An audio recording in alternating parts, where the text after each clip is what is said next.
আমাদের আজকের বিষয় মানিক বন্দ্যোপাধ্যায় রচিত কে বাঁচায় কে বাঁচে গল্প। গল্প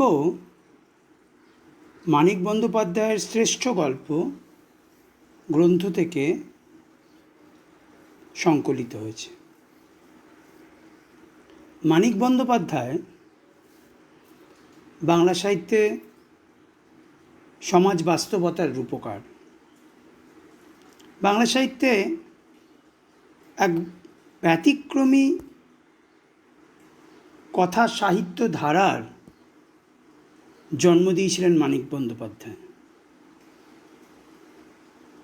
রোমান্টিকতা পরিহার করে তিনি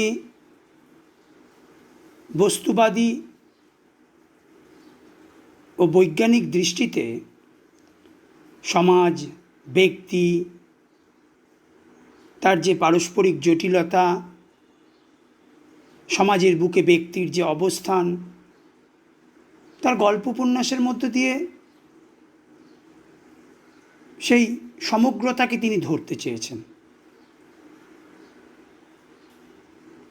মানিক তার প্রথম দিকের যে উপন্যাস, যে ছোট গল্প, ওই দিবারাত্রির কাব্য, পুতুল নাচের ইতিকথা, সরীসৃপ, প্রাগৈতিহাসিক, এই সমস্ত যে আখ্যান তিনি নির্মাণ করেন, রচনা করেন, সেখানে আমরা দেখি তিনি মানুষের অবচেতনে, সেই অন্ধকারে তিনি আলো ফেলছেন এবং তিনি অবচেতনে আলো ফেলে তিনি মানুষের যে নিঃসঙ্গতা, তার যে বিকার, তার যে কামনা বোধ, তাকে তুলে নিয়ে আসছেন, প্রকাশ করছেন। মানুষের হতাশা, ব্যর্থতা, অসহায়তা, তাকে হাজির করছেন। এক নিয়তি চক্রে বন্দি মানুষকে তিনি হাজির করছেন। কিন্তু মানিক নিজেই এক জায়গায় লিখেছিলেন যে ছোটবেলা থেকেই তিনি কেন এর মানসিক রোগে তিনি ভুগেছেন। কেন মানে, অর্থাৎ তিনি সবসময় সমস্ত ঘটনার পরিপ্রেক্ষিত খুঁজেছেন। তার ফলে ওই নিয়তি তাড়িত মানুষের যে অসহায় অবস্থান, তার কারণ খুঁজেছেন তিনি। কারণ খুঁজতে খুঁজতে, সত্যের অন্বেষণ করতে করতে তিনি এই নিয়তি তাড়িত মানুষের মুক্তির পথ খুঁজে পেয়েছেন। এবং সেই পথ খুঁজে পেতে তার পাথেয় হয়েছে মার্ক্সবাদী যে সমাজ ভিক্ষা। মার্ক্সের যে রাজনৈতিক, অর্থনৈতিক দৃষ্টিকোণ থেকে সমাজের বিশ্লেষণ, সেই বিশ্লেষণে মানিক প্রাণিত হয়েছেন, উদ্বোধিত হয়েছেন এবং সেই মার্ক্সের কমিউনিস্ট ম্যানিফেস্টোর মধ্যেই তিনি সমাজ বিপ্লবের, সমাজ পরিবর্তনের পথ খুঁজে পেয়েছেন। তাই তার উত্তরকালের যে গল্প উপন্যাস, সেখানে আমরা দেখি তিনি সমাজকে বস্তুবাদী দৃষ্টিকোণ থেকে বিশ্লেষণ করছেন। শ্রেণী বিভক্ত যে সমাজ, সেই সমাজের যে শোষণের যে কদর্য রূপ, তাকে তিনি যেমন একদিকে আমাদের সামনে হাজির করছেন, তার পাশাপাশি তিনি কিন্তু মানুষের যে প্রতিরোধের যে সংকল্প রয়েছে, তার যে একটা লড়াইয়ের মানসিকতা রয়েছে, তার যে প্রতিবাদী চেতনা রয়েছে, তাকেও তিনি উত্থাপন করছেন। সে সময় তিনি রচনা করছেন চিহ্ন, দর্পণ, প্রতিবিম্ব, এই সকল উপন্যাস ছোট বকুলপুরের যাত্রী, হারানের নাচ জামাই, এই সকল ছোট গল্পে তিনি কিন্তু একদিকে সমাজ, শ্রেণীবিভক্ত সমাজ, এবং আরেকদিকে মানুষের এই শ্রেণীবিভক্ত সমাজের বুকে টিকে থাকা, তার লড়াই, তাকেও তিনি উপস্থিত করছেন।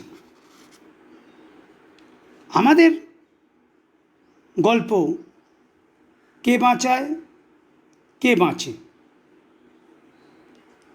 এই যে গল্পের প্রেক্ষাপট, সেই প্রেক্ষাপট আমাদের বাংলার এক ভয়াবহ দুঃসময়, 50-এর মন্বন্তর। 50-এর মন্বন্তর সেই দ্বিতীয় বিশ্বযুদ্ধের সময়, 1943 খ্রিস্টাব্দ, সেই সময় সংগঠিত হয়। আমরা আজ যখন এই গল্প পড়ছি, তখনও আমরা এক দুর্যোগের, এক বিপন্নতার মুখোমুখি। তার ফলে এই গল্পকে আমরা আজকের সময়ে দাঁড়িয়ে, আজকের এই মহামারীর সময় দাঁড়িয়ে, আজকে এই মানবতার আকালের সময় দাঁড়িয়ে আমরা মিলিয়ে পড়তে পারি। সেই সময়ও ছিল মানবতার এক চূড়ান্ত আকাল। তবে সেই মন্বন্তর যতটা না ছিল প্রকৃতিদত্ত, তার চেয়েও তৎকালীন শাসক ও তার যে লেজুর, সেই লেজুরদের অপচক্র, তাদের একটা মিলিত মদতে তৈরি সেই ভয়াবহ 50-এর মন্বন্তর। দ্বিতীয় বিশ্বযুদ্ধের সময় সেটা। তখন সেই রণাঙ্গনে যে সকল সৈন্যরা সামিল হয়েছে, তাদের জন্য খাদ্যশস্য সংগ্রহ করতে হবে শাসককে। ব্রিটিশ খাদ্যশস্য সংগ্রহ করতে শুরু করে, আর এই সুযোগে মজুতদার এবং কালোবাজারিরা তারা অন্যায়ভাবে মজুত করতে থাকে, বাজারে চড়া দামে খাদ্যশস্য বিক্রি করতে থাকে। চরম খাদ্য সংকট দেখা দিল। এর কিছু কাল আগেই ভয়ঙ্কর সাইক্লোন, বন্যা গ্রাম বাংলাকে ধ্বংস করেছে। সর্বশান্ত হয়েছে গ্রামীণ জনতা, তার সঙ্গে খাদ্য সংকট। তারা বাঁচবে কোথায়? বাঁচবে কিভাবে? বাঁচার জন্য, বাঁচার তাগিদে তারা উঠে আসছে শহরে, গ্রাম উঠে আসছে শহরে। অস্থি সর্বস্ব কঙ্কাল মানুষ,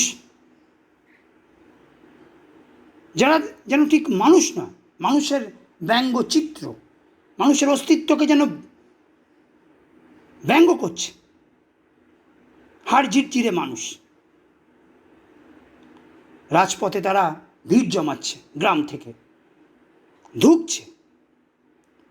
ধুঁকছে, জীবনী শক্তি তাদের আর নেই। শহরের বাবুদের বাড়ি বাড়ি ঘুরছে আর শুধু ফ্যান চাইছে।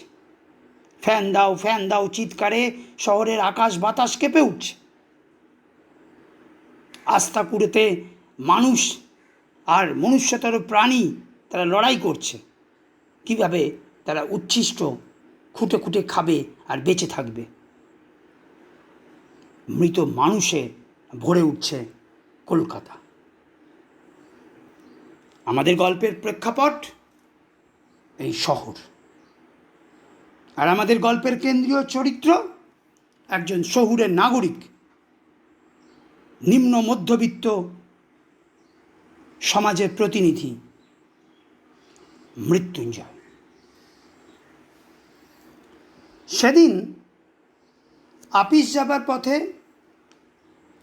মৃত্যুঞ্জয় প্রথম মৃত্যু দেখল, অনাহারে মৃত্যু। এতদিন শুধু শুনে আর পড়ে এসেছিল ফুটপাথে মৃত্যুর কথা, আজ চোখে পড়ল প্রথম।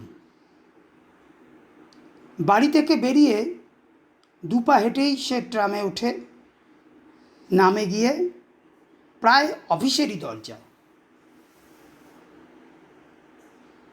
কয়েক মিনিটে মৃত্যুঞ্জয়ের সুস্থ শরীরটা অসুস্থ হয়ে গেল।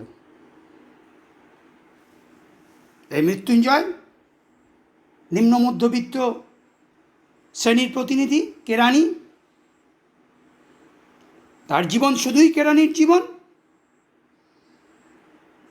অফিসে গিয়ে কলম পেশা আর সংসারের ঘানি টানা, অফিস থেকে বাড়ি, বাড়ি থেকে হয়তো বা বাজার, বাজার থেকে আবার বাড়ি, এই প্রাত্যহিকতায় সে অভ্যস্ত, এই গতানুগতিক জীবনে সে অভ্যস্ত।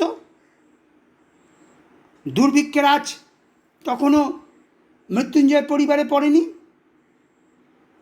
ক্ষুধার্ত মানুষের যে চিৎকার, মরণাপন্ন মৃত মানুষের যে নিদারুণ ছবি মৃত্যুঞ্জয় তখনও পর্যন্ত প্রত্যক্ষ করেনি। বাড়ি থেকে অফিস, অফিস থেকে বাড়ি, কিন্তু একদিন তার যেই প্রাত্যহিক দৈনন্দিন জীবন, যে গতানুগতিক জীবন, তাতে একদিন ছেদ পড়ল। মৃত্যুঞ্জয় ফুটপাথে এক মৃত মানুষকে চোখে দেখল। এই মৃত মানুষটি আসলে না খেতে পাওয়া অনাহারী মানুষ। অনাহার তার জীবন কেড়ে নিয়েছে। এই বুভুক্ষু মানুষের যে মৃত্যু, সেই মৃত্যু, সেই মৃত মানুষকে দেখে মৃত্যুঞ্জয় এক মানসিক যন্ত্রণার মুখোমুখি হচ্ছে।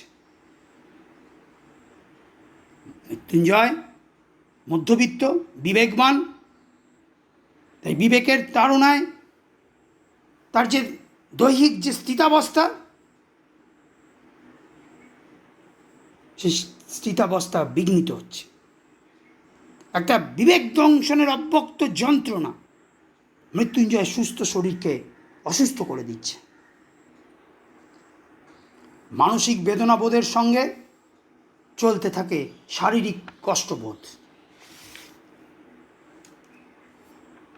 অফিসে পৌঁছে নিজের ছোট কুঠুরিতে ঢুকে চেয়ারে বসে পড়ল। কিছুক্ষণ বাদে উঠে গেল কল ঘরে। দরজা বন্ধ করে বাড়ি থেকে পেট ভরে যত কিছু খেয়ে এসেছিল, সেই ভাজা, ডাল, তরকারি, মাছ, দই আর ভাত, প্রায় সব বমি করে উগড়ে দিল। পেট ভরে খেয়ে এসেছিল মৃত্যুঞ্জয়। একদিকে গ্রাম থেকে শহরে আসা মানুষ, তারা ফ্যান দাও, ফ্যান দাও বলে চিৎকার করছে, না খেতে পেয়ে মরছে। সেই সময় মৃত্যুঞ্জয়ের মতো মধ্যবিত্ত মানুষ, উচ্চবিত্ত মানুষ, তারা পেট ভরে খেয়ে এসছে। এই যে সামাজিক বৈষম্যের ছবি, মানিক তার বস্তুবাদী দৃষ্টিকোণ থেকে, বিশ্লেষণ থেকে, তার এই যে শব্দবন্ধের যে ব্যবহার, পেট ভরে খেয়ে আসা, সামাজিক বৈষম্যকে তিনি প্রকট করে তুলছেন। পাশের কুঠরি থেকে নিখিল যখন খবর নিতে এলো, নিখিল খবর নিতে এসছে যে মৃত্যুঞ্জয়, তার এই শারীরিক অস্থিরতার কারণ কি। দেখছে সে মৃত্যুঞ্জয় শূন্য দৃষ্টিতে দেয়ালের দিকে তাকিয়ে রয়েছে। এই নিখিল আর মৃত্যুঞ্জয় সমপদস্থ, অর্থাৎ একই অফিসে তারা কাজ করে, একই অফিসে কাজ করে, একই পদে তারা কাজ করে, তাদের মাইনেও প্রায় সমান। নিখিল রোগা, তীক্ষ্ণ বুদ্ধি এবং একটু আলসে প্রকৃতির লোক। অবসর জীবনটা সে বই পড়ে আর একটা চিন্তা জগৎ গড়ে তুলে কাটিয়ে দিতে চায়। এই নিখিল মৃত্যুঞ্জয়ের মতোই এক নিম্ন মধ্যবিত্ত শ্রেণীর প্রতিনিধি। সে নিজে থেকে তার যে অবসর জীবন, সে অবসর জীবনের একটা পরিকল্পনা সে করে ফেলেছে। সে বই পড়ে আর চিন্তা জগৎ গড়ে তুলে কাটিয়ে দিতে চায়। এই মধ্যবিত্ত যে শ্রেণী, তার যে চরিত্র মানিক আমাদের সামনে হাজির করছেন, অর্থাৎ এই বই পড়া আর চিন্তার জগৎ গড়ে তোলা, এর মধ্য দিয়ে আমরা বুঝতে পারি এই মধ্যবিত্ত মানুষ আমরা যারা, তারা আমরা বাস্তবতা থেকে বিবিক্ত হয়ে রয়েছি। মানুষের সঙ্গে, মাটির সঙ্গে আমাদের একটা বিচ্ছিন্নতা রয়েছে। বইয়ের জগৎ আর চিন্তার জগতের আমরা মানুষ।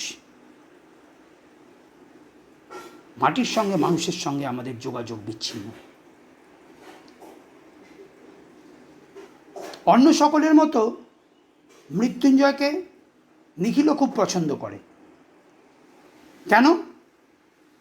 মৃত্যুঞ্জয় শুধু নিরীহ, শান্ত, দরদি, ভালো মানুষ বলে নয়, সৎ ও সরল বলেও নয়, মানব সভ্যতার সবচেয়ে প্রাচীন ও সবচেয়ে পচা ঐতিহ্য আদর্শবাদের কল্পনা তাপস বলে।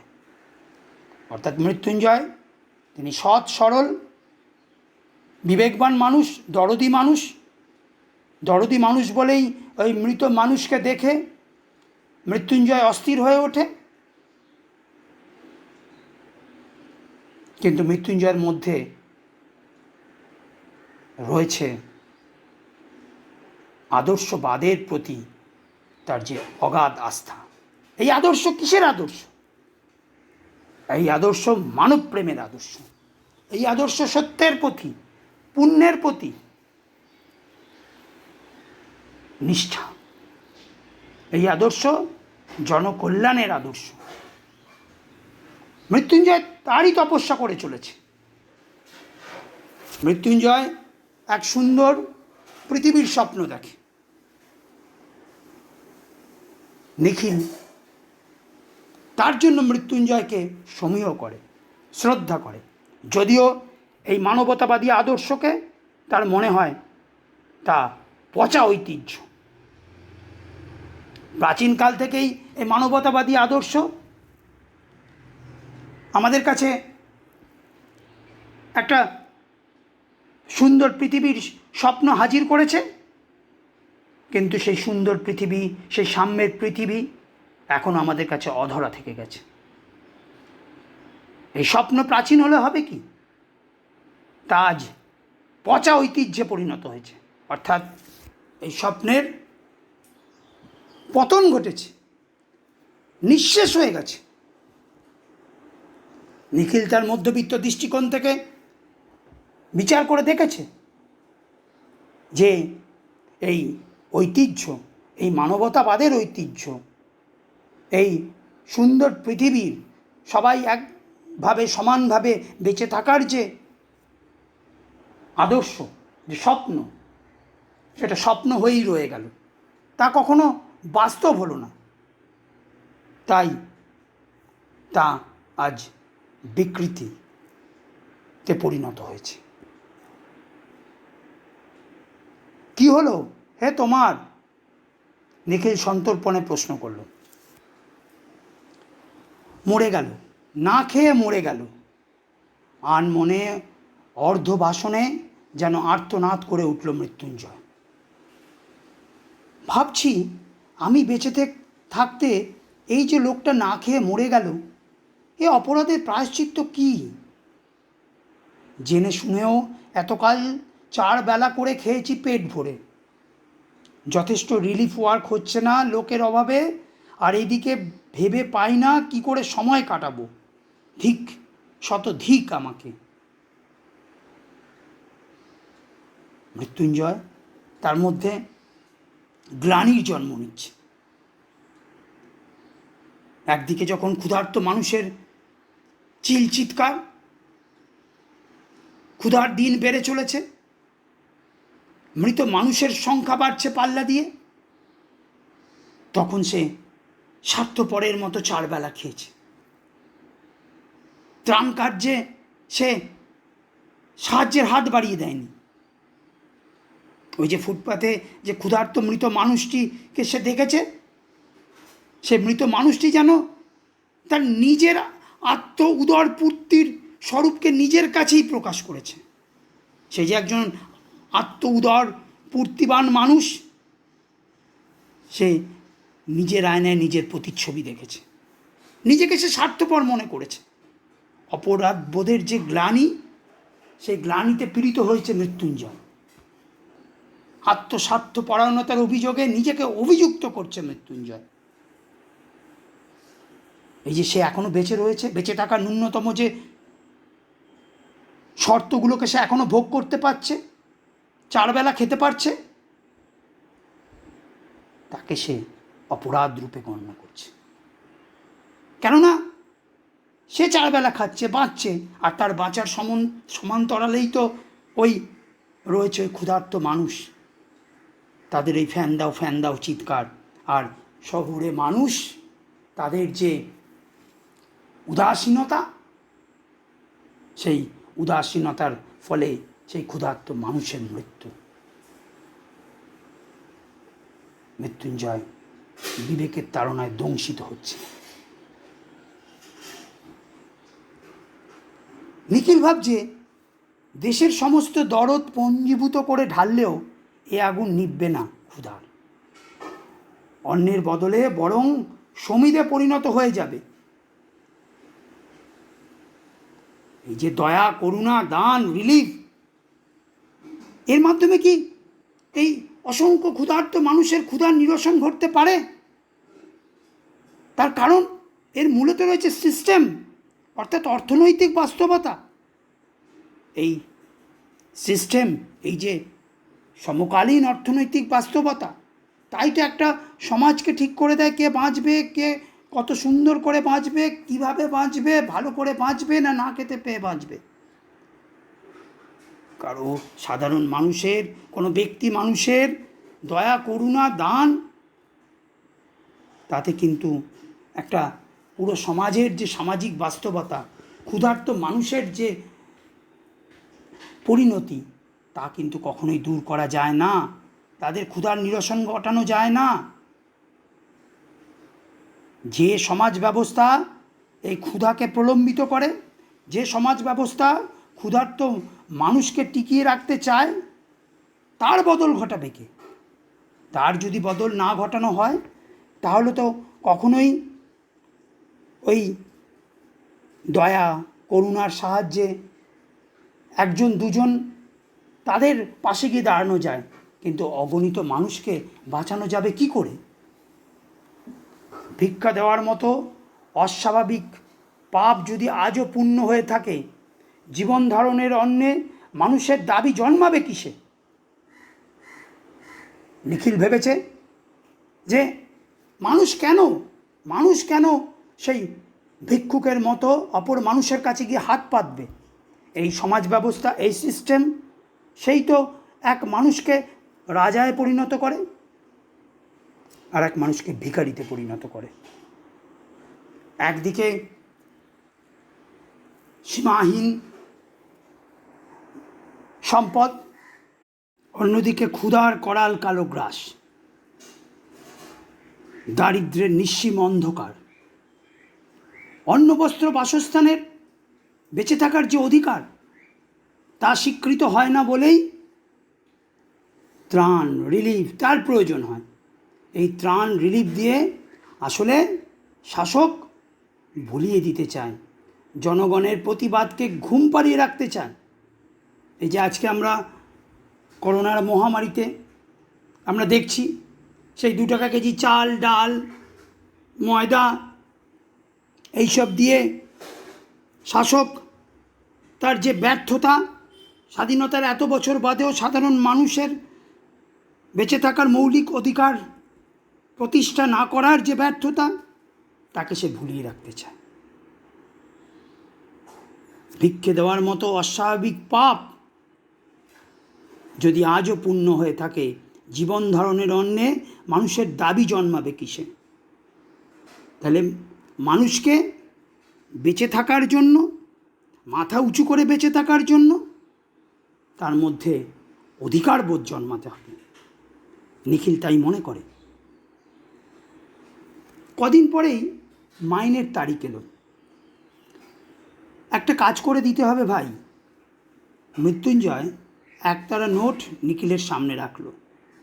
টাকাটা কোনো রিলিফ ফান্ডে দিয়ে আসতে হবে। বাড়িতে তোর 9 জন লোক, মাইনের টাকায় মাস চলে না, প্রতি মাসে ধার করছিস। মৃত্যুঞ্জয় বলে, তা হোক, আমায় কিছু একটা করতে হবে ভাই। রাতে ঘুম হয় না, খেতে বসলে খেতে পারি না, একবেলা খাওয়া ছেড়ে দিয়েছি। আমার আর টুনুর মার একবেলার ভাত বিলিয়ে দিই। নিখিল ভাবছিল, এভাবে দেশের লোককে বাঁচানো যায় না। যে অন্ন পাওয়া যাচ্ছে সে অন্ন তো পেটে যাবেই কারো না কারো। যে রিলিফ চলছে তা শুধু একজনের বদলে আর একজনকে খাওয়ানো। এতে শুধু আড়ালে যারা মরছে তাদের মরতে দিয়ে চোখের সামনে যারা মরছে তাদের কয়েকজনকে বাঁচানোর চেষ্টা করার সান্ত্বনা। এই যে আমরা বলছি রিলিফ তো আসলে শাসকের সেই ঘুমপাড়ানিয়া গান, শাসকের সেই চালাকি, প্রতারণা। শোষণ সমাজে বজায় থাকে বলেই তো রিলিফ দিতে হয়। আসলে রিলিফ দিয়ে সমাজে যে শোষণ আছে, সমাজে যে বৈষম্য আছে, তার সেই নগ্নতাকে আড়াল করতে চায় শাসক। রিলিফ দিয়ে যন্ত্রণায় প্রলেপ দিতে চায়।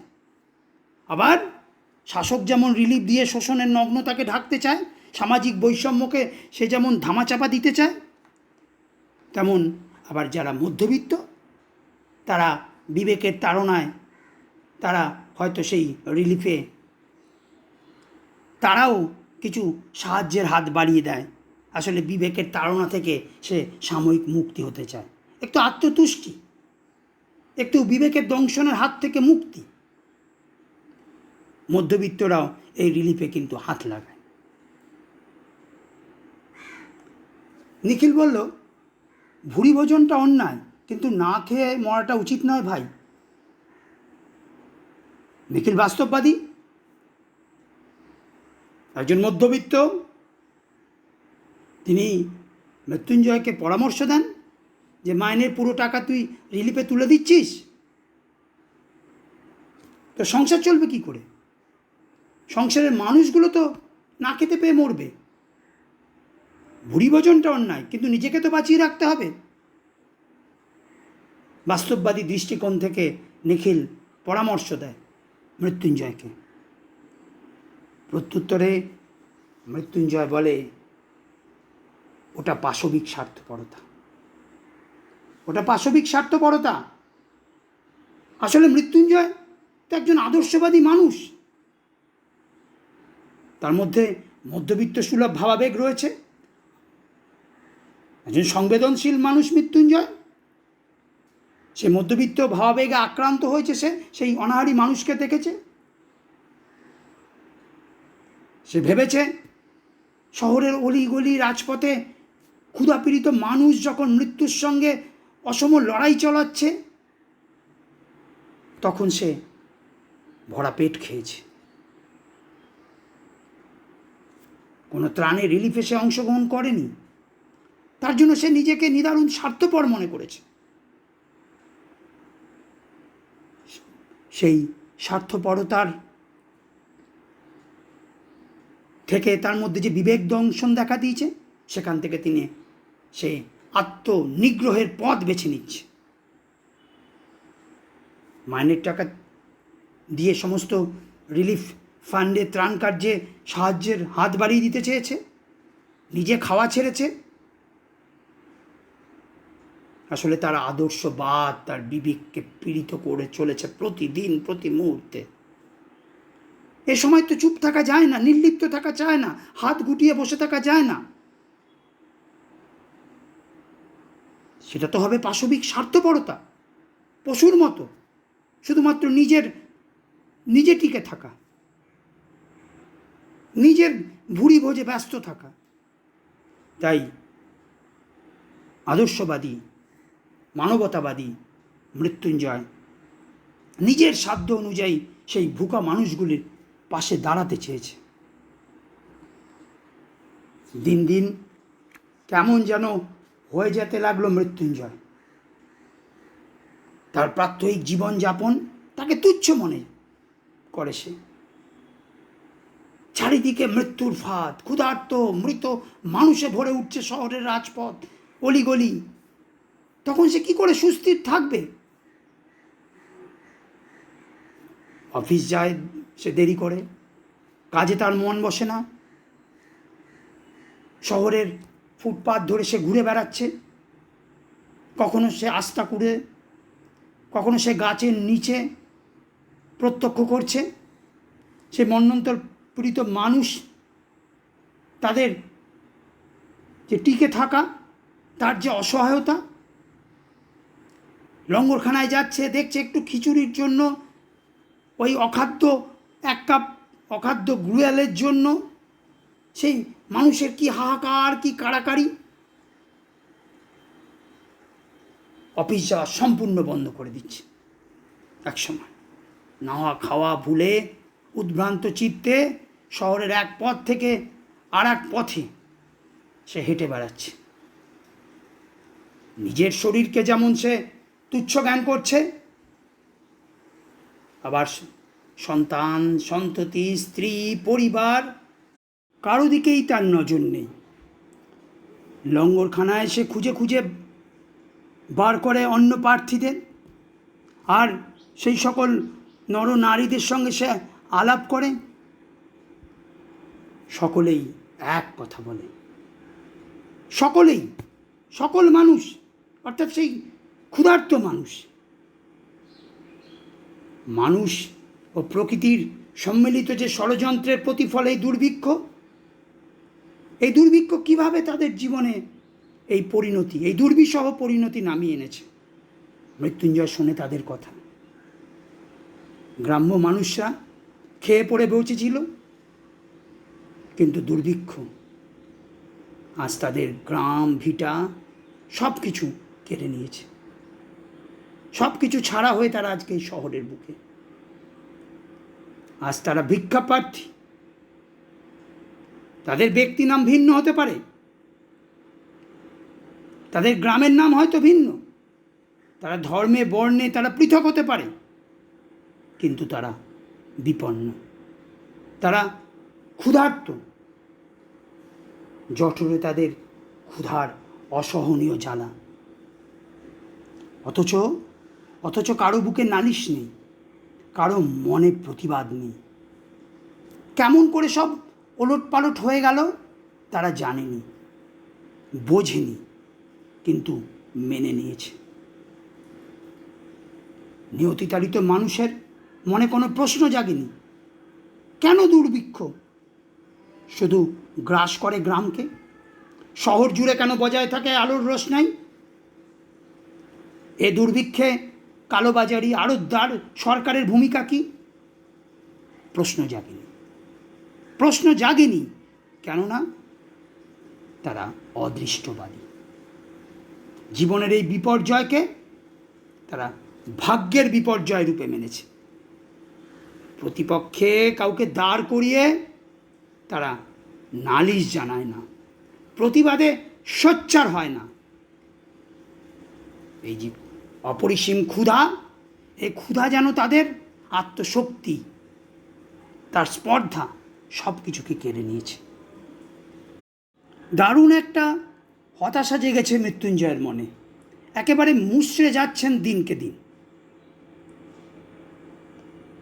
মৃত্যুঞ্জয় ভেবেছিল যে তার মতো যদি আর সকলে এগিয়ে এসে যদি ক্ষুধার্ত মানুষের পাশে দাঁড়ায়, আর এই যে সরকারি রিলিফ, এই সম্মিলিত প্রচেষ্টায় হয়তো এই মৃত্যুর, এই অনাহারের অভিশাপ একদিন দূর হয়ে যাবে। কিন্তু দিন যায়, নতুন দিন আসে, মৃতের সংখ্যা লাফিয়ে বাড়তে থাকে।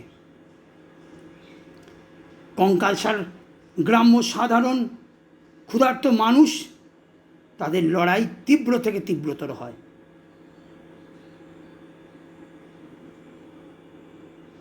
তার অভিজ্ঞতার কাছে কথার মারপ্যাচ অর্থহীন হয়ে গেছে। তার ধারণা জন্মেছে যথাসর্বস্ব দান করলেও কিছুই ভালো করতে পারবে না, কিছুতেই ভালো করতে পারবেন না। মৃত্যুঞ্জয়ের যে আশাবাদ, যে মানবতাবাদী ভাবাদর্শ, তা যেন ব্যর্থ হয়ে যাচ্ছে। 43-এর সময়ের বুক থেকে মৃত্যুঞ্জয় এক নিদারুণ অভিজ্ঞতা সঞ্চয় করছে।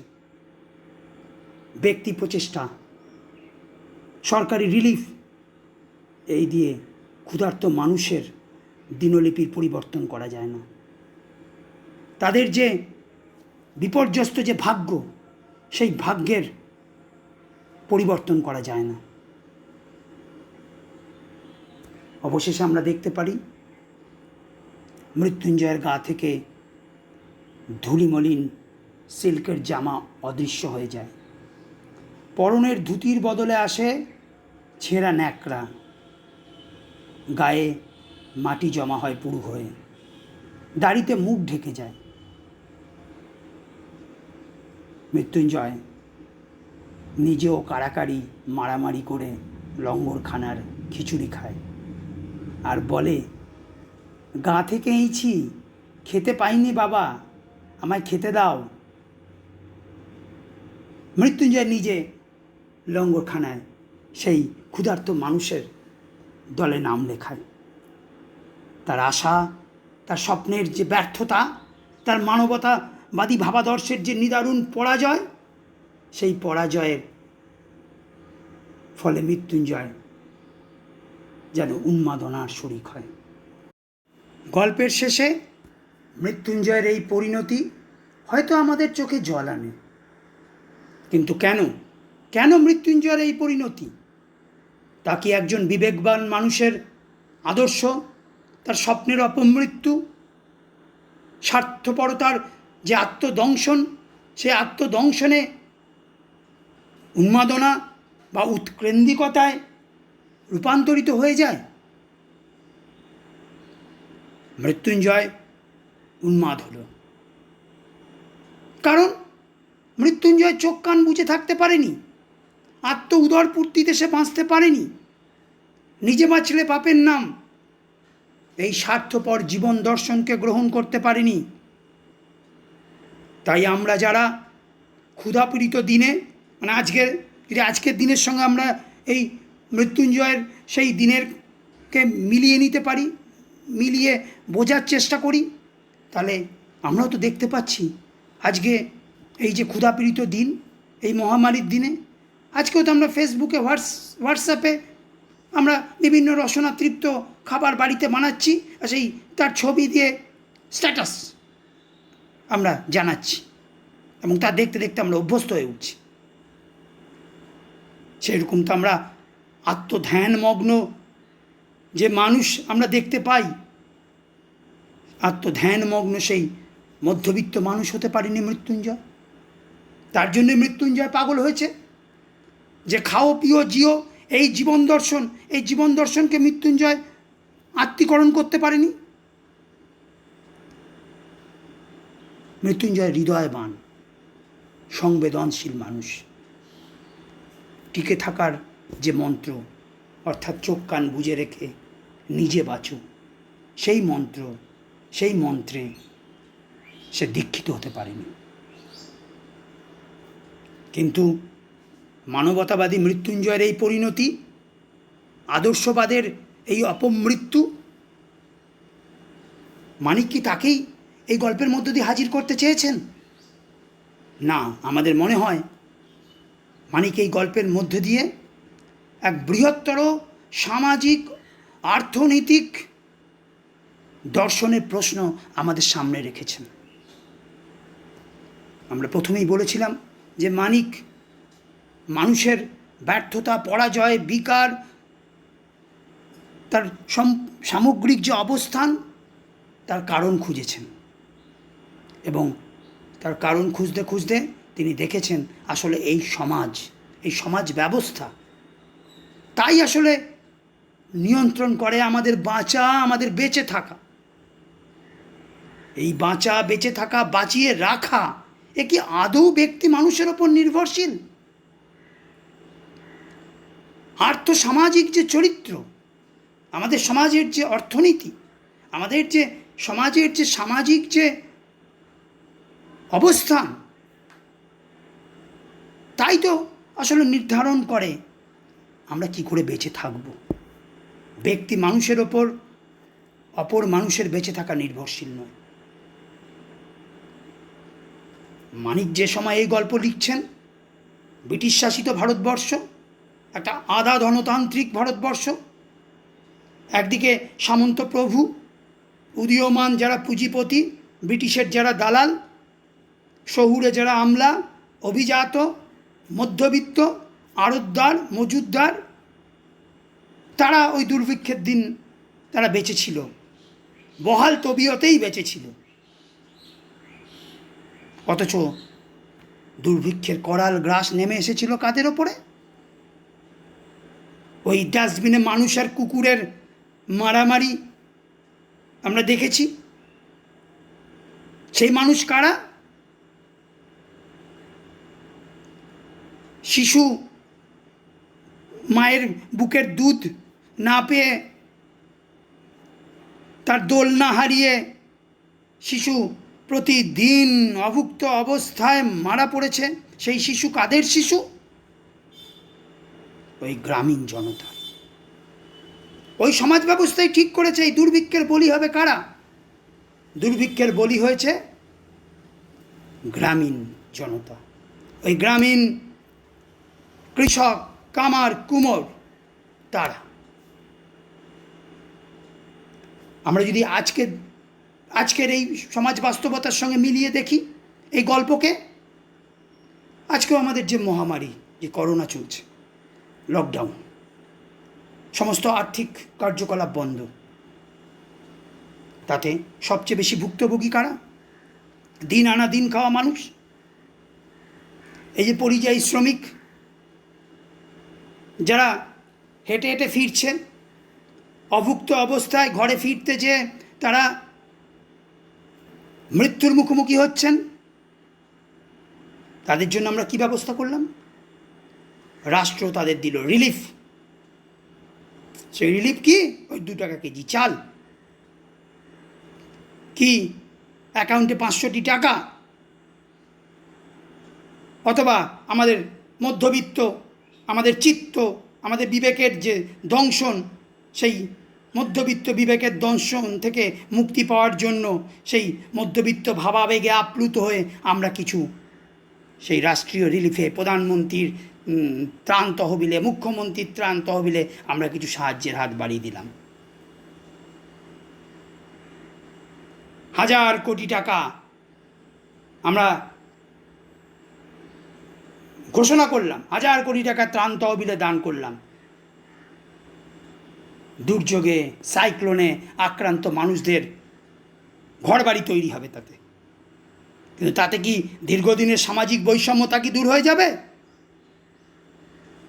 ওই 2 টাকা কেজি চাল, ওই 500 টাকা, তাতে কি মাটির বাড়ি কি পাকা বাড়িতে পরিণত হবে? অন্ন বস্ত্র বাসস্থানের অধিকার কি স্বীকৃত হবে?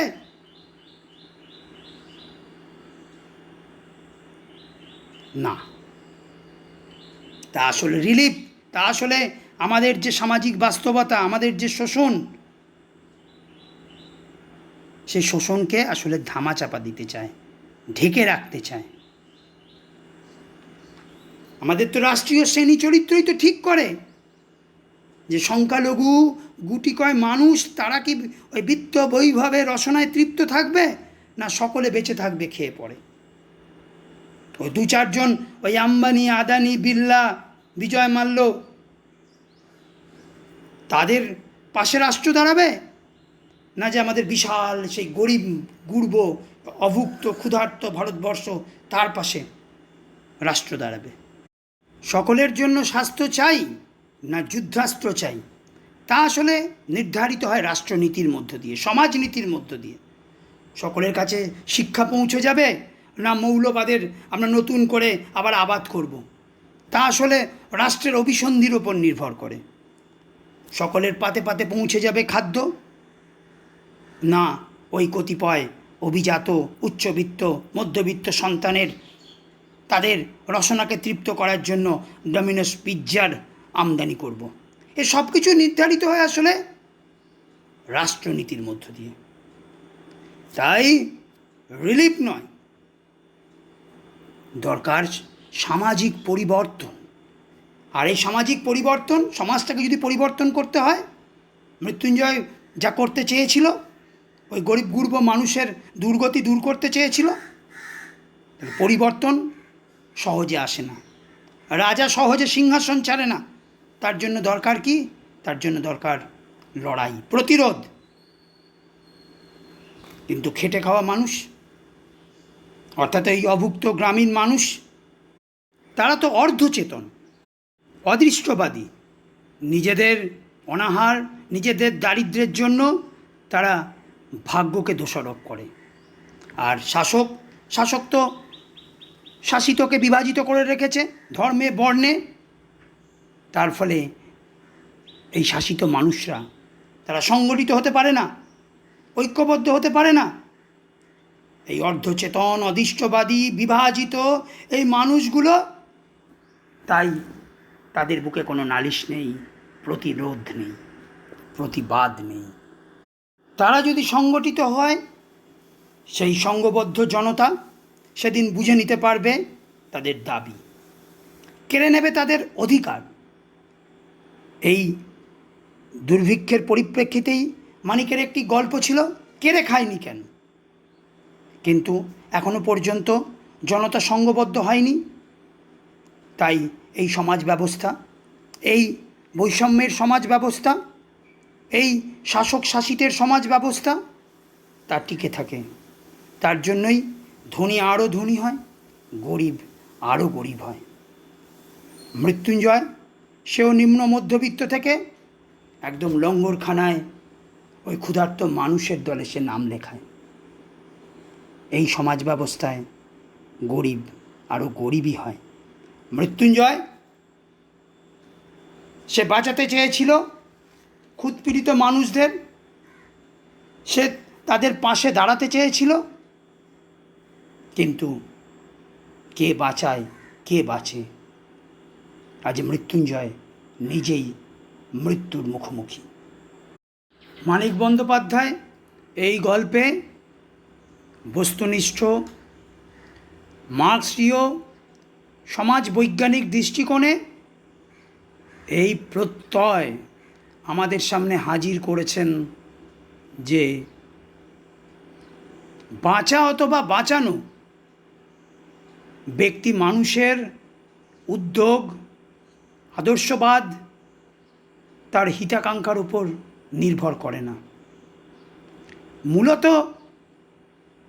যে আর্থসামাজিক নীতি, সেই নীতিতেই নির্ধারিত হয় মানুষের বেঁচে থাকা। কতিপয় মানুষ রসে বসে বাঁচবে, না অগণিত মানুষ বাঁচবে? তবে ভিক্ষাপ্রার্থী হয়ে নয়, মানুষের অধিকারে, তার মর্যাদায় বাঁচবে। তা আসলে সামাজিক, অর্থনৈতিক শ্রেণী চরিত্রেই নির্ধারিত হয়।